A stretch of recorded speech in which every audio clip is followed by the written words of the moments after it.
Good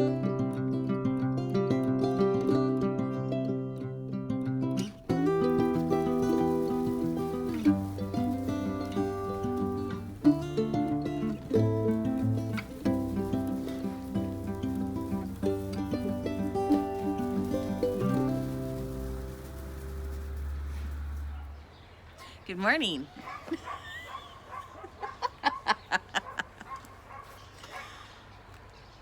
So we are going to do something a little bit different. We're going to tell our eagle story. Well, we're going to tell basically what would be part 4 of our eagle story. Okay, you're correct. So, eagles showed up, had babies, killed a bunch of our lambs, like 120 something of our lambs.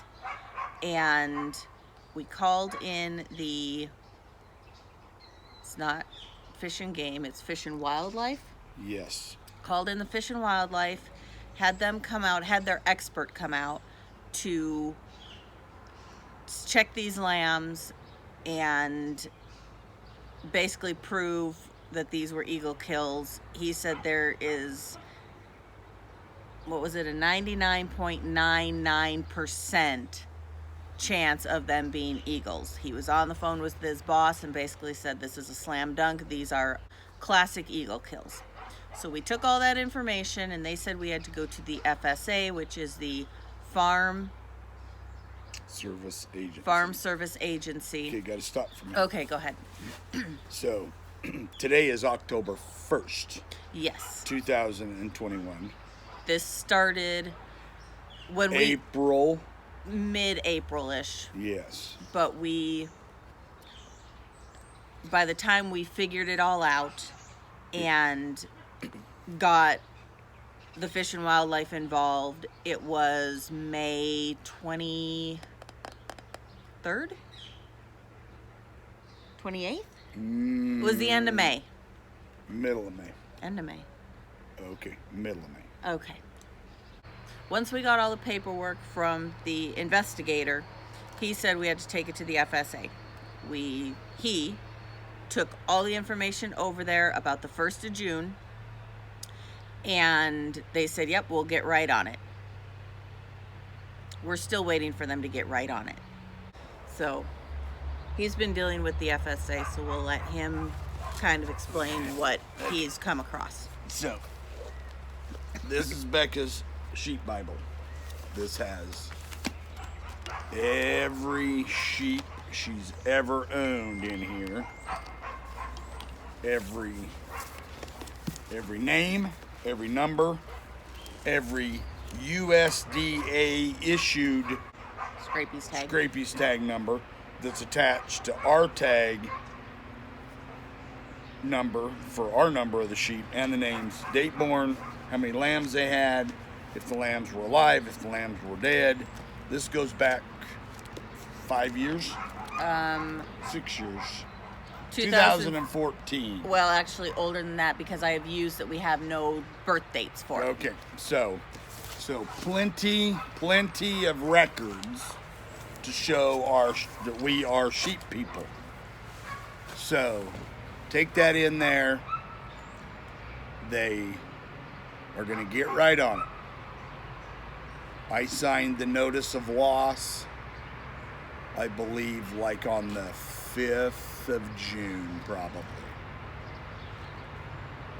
So never heard anything for basically the month of June. And then like the last couple days of June, they wanted receipts for tags purchased for our lambs that year to prove that we had any lambs.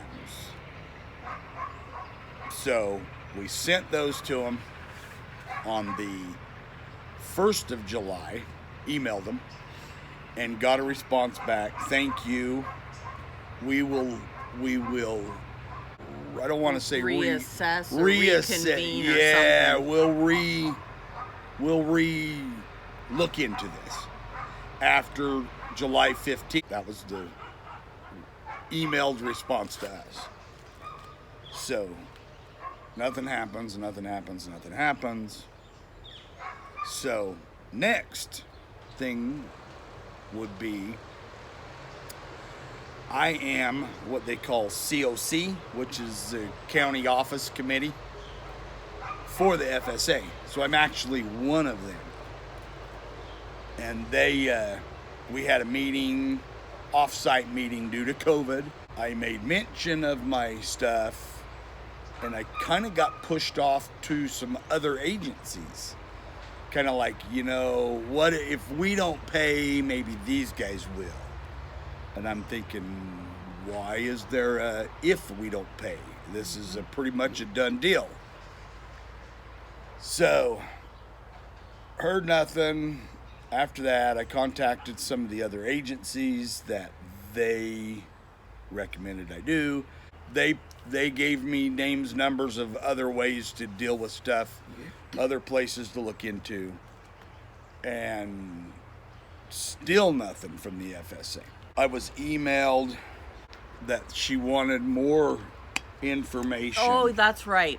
Okay, so then he got an email after that meeting in August that the FSA, who works under the USDA, that we have our flock ID with, as well as a premise ID registered with the USDA, but she needed proof that we owned sheep. Now, back in, I think it was beginning of summer, so the FSA, the USDA, had a program called CFAP that were paying farmers basically for COVID losses. And we signed up for it. So they have all that information. We had to put down how many sheep we had, how many lambs or how many ewes we had, how many lambs we had, and last year's numbers, but you had to sign up earlier this year. Right. Early spring, late winter. So they had verified our numbers for the CFAP program. Yes. So we had their own documented proof of inventory. Yes. So now in September, yes, we get an email that says, I spoke with someone who does the LIP, which is the Livestock Indemnity Program, which is what should pay us the 75% of the loss. I spoke with someone who does the LIP program, and they suggested using your Schedule F from your taxes to verify inventory numbers. Now, first off, nowhere on your Schedule F, if you're an accrual person, you put the numbers down for the dollar amount that you sold. Correct, not the number of animals. Right. So if we sold $5,000 worth of sheep, you'd write that number down. If you bought $5,000 worth of sheep, you'd write that number down. Yes. But if you are raising sheep and then selling sheep, there's no tracking of that on a Schedule F the way our taxes are done. So therefore, since we raise our own sheep and they were killed by the eagles, there's zero paper trail in that. So that was one option. That was one thing they wanted. I guess that was really it. That was the only next option. Because the other thing that she wrote was, did the Wildlife Service veterinarian add the July 13th kills to his report? And we had some more get killed in July, some of the bigger ones after we assumed everything was done and over. We started bringing animals back. So our sheep are at our buddies in the next town over, all our lambs, and we started bringing some back because the eagles hadn't been bugging anything. But what happened was the babies were starting to fly. Mom and Dad kind of like left for a week and went on vacation. Yeah. But right before they left and went on vacation, they killed four lambs. And we were assuming that was their deal, was they were killing them so the babies would have something to eat while they were gone. Yep. And literally during that week, the adults were nowhere to be found. Nope. And that's when the babies started leaving the nest, and actually we'd find them on the ground, well, in the dead pile of those. Yep.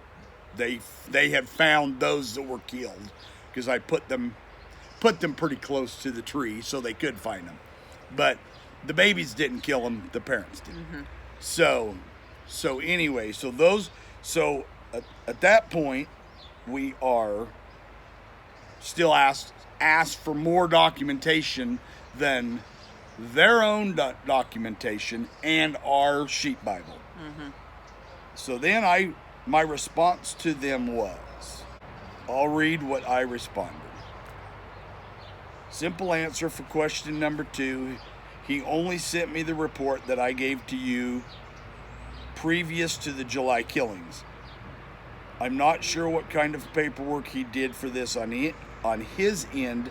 He did receive the same photos as what I sent you and acknowledged the killing and said he wasn't real keen on doing a necropsy 36 hours after a July killing in temps of over 100 degrees. Can't blame him for that. Basically, he said they're going to stink really, really bad. And I can see by the pictures that they are exactly what we were dealing with 2 months before. Right, because he sent the guy, texted him pictures of the new kills. And I texted the FSA those same photos. And they have all the photos that we originally took. I printed everything out, and he took them in with him when we started this process.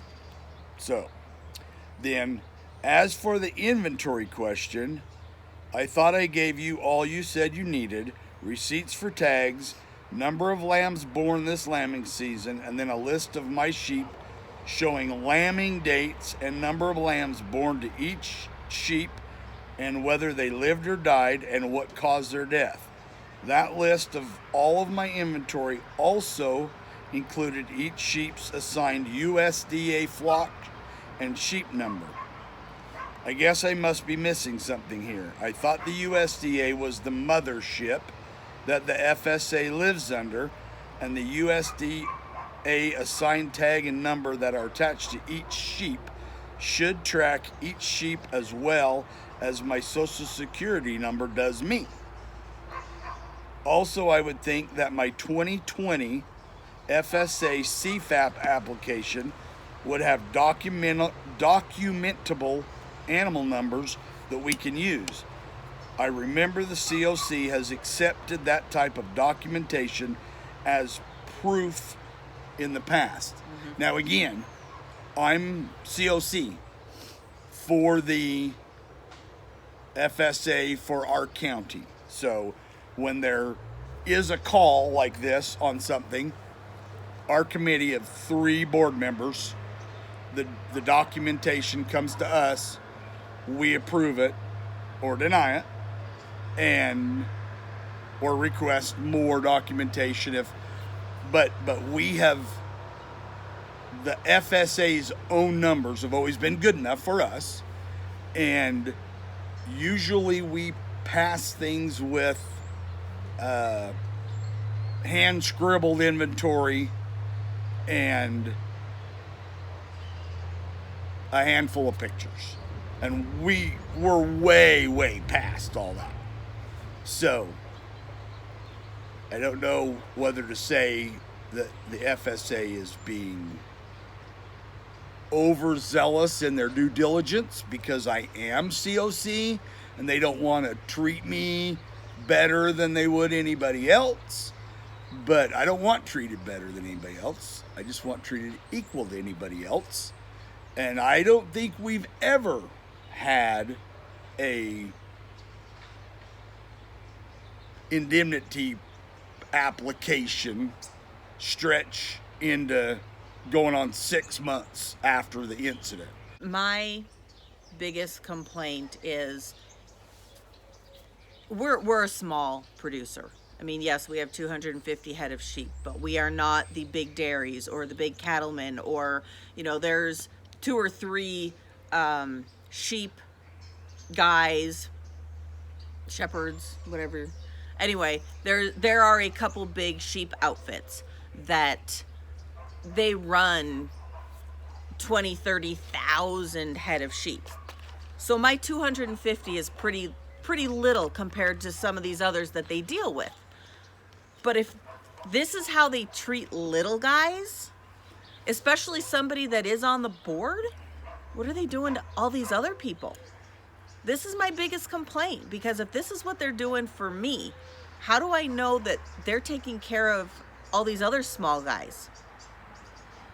So my issue is that the FSA was created to be the farm and ranch advocate. Yes. Out there to help the little guy. They have some programs that, a new farmer program. What is the term? My dog showed up. She heard you talking. Why me? Why? She is a little needy. Down, off. Okay. Anyway, no. The FSA was created to help people that are socially disadvantaged, minorities, women, financially disadvantaged people that are new farmers. But from my experience, everything that is done is just the CYA scenario, especially since the FSA likes acronyms. It is very CYA on everything it does, because that's what they have turned themselves into. I don't know why it's taken so long, and I'm sure that if it was going to go smoothly, it would already would have been done. It would have been done. So I'm still foreseeing that the other shoe is still going to fall. We just haven't seen it yet. And we don't know what it's going to be. Mm-mm. If it was just yep, the Eagles killed my sheep, pay me out for them, no big deal. But now I don't have any lambs. We never got our corn planted this year because we didn't have lambs to sell to buy corn. We couldn't get our fencing fixed because we didn't have lambs to sell to buy new fencing. So now we're fighting the fact that our neighbors or our sheep go to the neighbors part at midnight. Time. Or we wake up in the morning, I go to move water, and there's 100 head of ewes in our hayfield that we're banking on cutting to be able to keep my ewes. To be able to keep the ewes through the winter. So the whole thing has just snowballed. And so it's not just I'm looking for money for my lambs. This has hurt us all the way around. I don't know that I'm going to have enough feed for my sheep. I may have to sell off, not half my flock, but probably a third of it to be able to make it through the winter. And the neatness of the whole thing is, so now it's fall. Hay prices in our neighborhood are hitting the astronomical $240 to $250 a ton. So even if the FSA paid us at this point, and we took that money to buy hay, we're going to be buying hay at double what it would cost us to raise it or more, or what it would have cost us to buy it in June. Right, because it as the drought progressed, the price of hay is ramped up from probably $160 in April and May when the killing started to, I just heard of some the other day. Well, in fact, there was some posted on Craigslist, probably 10 miles from us, $300 a ton for a third cutting. So, wow. So anyway, so our dollar amount that they would pay us for the lambs now, not only is it only 75% of what the lambs would have brought. But now, 4 months later, it's only going to buy us half as much feed. If even that, because are they going to go with October, November lamb prices, which are nothing, or are they going to go with the spring prices that... Or are they going to go with the Saturday sell prices versus dairy sheep prices that we imported semen in from France to get the flock that we've got? So these lambs are offspring of basic those AIUs. those AIUs, which means, in the dairy world of sheep, they are worth twice what a Suffolk would be. So whose dollar amount are we using? So at this point, we are, again, still waiting for the other shoe to drop. Yeah. Last week, 10 days ago, the local paper did basically what we're doing, an update on the whole sheep deal. They couldn't believe we hadn't gotten paid yet. And so they basically made the FSA look pretty incompetent, which in my opinion is where they're at right now. Hopefully it's not that way everywhere. Maybe it's just this office, these people. This state?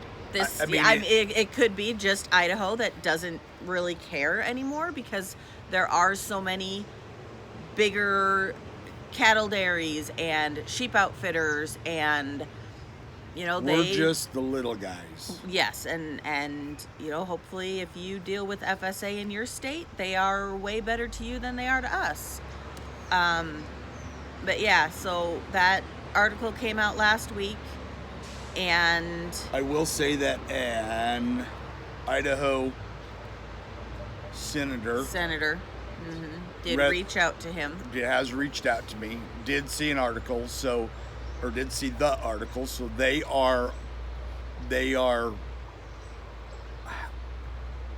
I guess I don't know what they're offering up other than support. they're aware of the issue. They're aware of the issue. This senator is part of the ag whatever umbrella he runs his platform on, and so it was brought to his attention what was happening. So he sent my husband a letter, and I haven't reached out back to them yet, because I was kind of trying to give the FSA some time to just wrap it up, and now we're 10 days later after the article come out, and the reporter spoke to the local FSA, spoke to the state FSA, spoke to APHIS, spoke to... What's APHIS? APHIS is another arm of the USDA, and it is the Animal Plant Health Inspection Service. So the mothership, the next level down would be the APHIS. The next level down would be the state office, and then the level down below that would be the county office. And these aren't necessarily levels. These are arms, all of the same mothership, the USDA. And so everybody knows where it stands right now. So I really figured that somebody would pick the ball up and get it rolling. And we've given them, like I said, it's been roughly 10 days. Since the article came out, yeah. Since the article came out, which meant they were contacted probably the week prior to that. Mm-hmm. So they've had a couple weeks or more now to do some scurrying around and try to get stuff in order. Because at this point, the form, the actual, here's the form, here's the numbers that we have, we need you to sign it, meaning me to sign it. They haven't even got to that point yet alone, now we'll send this in and get your money in 3 more weeks. We haven't even got to the point of signing that form. The only thing that we have done is the notice of loss form, which was way back in June. So I will contact the senator's office probably going into the first of next week. It's one of those, I'm always willing to give people the benefit of the doubt and give them time to get their ducks in a row, figure their stuff out. But when you're working with somebody that's for the people, and they take 6 months to put their ducks in a row, it's time to go over their heads. Kinda. It's one of those, how much time do you give them? Because if the shoe was on the other foot and they were coming to us, they would expect us to have that payment the day after they gave us the paperwork. So, as a COC for the FSA, everything there is a deadline to the date. If September 30th is the deadline, if you take something in on October 3rd, yeah, you might get it. You might get it to slide through. But if you take it in on the 10th of October, you're too late. It's done, it's over. They won't even talk to you about it. Yep. You've missed the deadline, that's it. And one of my biggest pet peeves is they have all the deadlines set for the producers, but they basically account to no one but themselves on their deadlines, or when they need to have stuff wrapped up, or when they need to move forward on something. Yep. It is very one-sided, and they all get to go home at 5 at night, and Wouldn't that be nice? and the producers are out there scrambling 24/7. So the contract stuff and the deadlines, that stuff needs to work both ways, so that both entities, being the producer and the FSA, are kind of held to the same standard. There is something that they don't like that they don't want to do, but they won't tell And they us won't what tell it us is. what it is. So, we're at a loss. I mean, because from my experience with the FSA, it should be, here's the form. You had 163 lambs that were born. 20 of them died from being born. Let's go with that. Natural causes. Natural causes. We always have some death loss. We're aware. So those 20 head would go against your normal mortality. And then you have this many left, and of those, the 63 documented dead, we're going to put that in this number on the form, and you sign it, we sign it, send it away. That's really all it is. That's really what it comes down to. That's all it really needs. It's a two-sided piece of paper with my signature and 5 spots where numbers are put. Yeah. It's nothing more than that. That's all it takes for that, and then at that point it goes into the system. And so that's our complaint, is what part of the whole thing is getting held up. Is getting held up or bogged down? Is it that they don't trust our numbers? Is it that they don't trust their own numbers?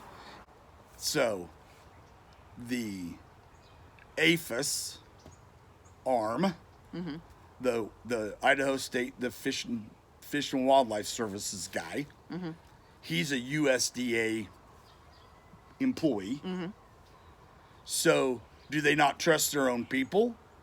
I mean, That's true. He's saying that 99.9% probability that it was an eagle kill with all of his expertise. So now the FSA, are they questioning his expertise? Are they saying, well, we're not sure it was eagles? Well, it's not their job to Decide what actually killed it. Correct. It's their job to take all the information and put it into a proceed package. from there.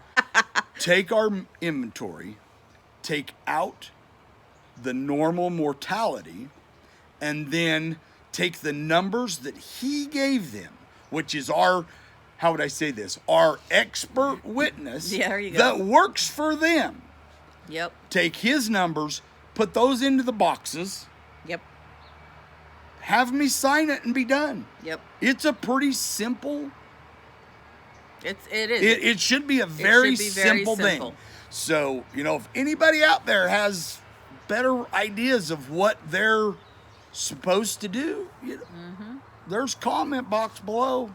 Yeah, let us know yeah. because we are trying not to come across as being bitter and frustrated. But we're getting bitter and frustrated. Frustrated most definitely. The bitter part, I'm not even bitter. I'm getting indifferent, which I think is almost worse. Yep. So I'm trying to. I've gotten over the fact that I have no lambs this year. It's heartbreaking. It's detrimental. Mentally, I'm doing better, but that's because I have babies in the barn right now, so that always helps. But it's just really frustrating to me that when the people that say we're here to help you, and then you go to them for their help and they say, oh gosh, sorry, but we just can't do this for you because whatever reason, they See, don't that's- want to. They don't. What's bothering me still is that we haven't got a yes or a no, but we'd kind of like some info. Yes. If I they're mean- going to deny it, then just deny it. Let us Or- know why you yeah. denied it, and then we'll move on to something else. Right. But I'm getting tired of fighting. Because they, I will admit, they have, if they say no, they have some appeals processes. True. So if you're going to deny it, we'll appeal it, and it will get kicked up to the state level. Right. And then But- you won't have to deal with it But on if- our level. But if it's just going to sit here in limbo for another 2 or 3 or 4 months, I don't think getting paid for this year's lambs next year is really what the programs are set up to do. I mean, that's my thing is it's the fact that this is dragging out so long when there is absolutely no reason for it. Yep. And if they Or communication. yes, or communication, but We have not put down all the kills. They are still sitting on the 50-headed lambs that the Eagles killed between April and May. We didn't put in the other 80 that we have lost between. right there No, are no, let me rephrase that. That we found we had lost Yes. between those dates. those 58 head. We actually lifted high enough to throw in the dumpster. So those are truly accountable. Those are the only thing that we're trying to claim through them. Yes. We're not trying to claim anything that just flat went missing. And there are a gob of those, and they've never gone missing any other year. So that, it's not like coyotes or foxes or neighbor dogs have eaten 30 or 40 head any other year. Mm-hmm. So we really believe that they were killed by the eagle. Somebody else moved them to where Yep. we never found them. So, And our dogs, so we have 3 dogs that we run with the sheep, and they're Akbash and Great Pyrenees. They will, if they find a dead, they too will eat they them. will eat it because they want to remove that so it doesn't draw in other predators. Now our dogs are really good because if we have a ewe that lambs that has like a stillborn, they won't touch it until we know that that ewe has lambed and had a stillborn, and we'd give them the okay. But that's in the barn. Now out back, I'm guessing any deads they find, they clean up instantly because they know that that is a predator habitat. But we don't have coyotes here because of the dogs. We rarely get foxes because of the dogs. But we have eagles. Yep. And apparently my dogs don't think they're an issue because they don't chase them away. I don't know. Over the years, we have noticed that female dogs will True. monitor the sky Yes. better. Yes. We don't know why that is. They just do. We have 2 males, 1 female. She's the one that would watch the skies, Yep. and the boys really don't do that. And we came across this when we had 75 head of turkeys here, and we had a lot of hawks that would come in the spring that would be watching for turkey chicks. And the female white dogs would run and bark at the air trying to chase them away, and the boys never would do that. And it took us a while to figure out that because they'd bomb right through the turkeys, and we thought that they were going after the turkeys, so we were always yelling at the dogs to leave the turkeys alone. Well, that's when we realized that they were going through the turkeys to get to the birds. Yep. So anyway, I'm not saying that no males bark at the birds, but none of our males have ever barked at the birds. It's always been females. It must just be an instinct that the females have that the males don't. Yep. So, Well, I think that is about as much information as we can give you. If you have any questions or comments, let us know, and we will do our best to answer. But I think we're both going to go to work now because something's got to pay the bills. and my needy dog is back. Anybody want a dog? Oh, man, you're killing me. Killing me.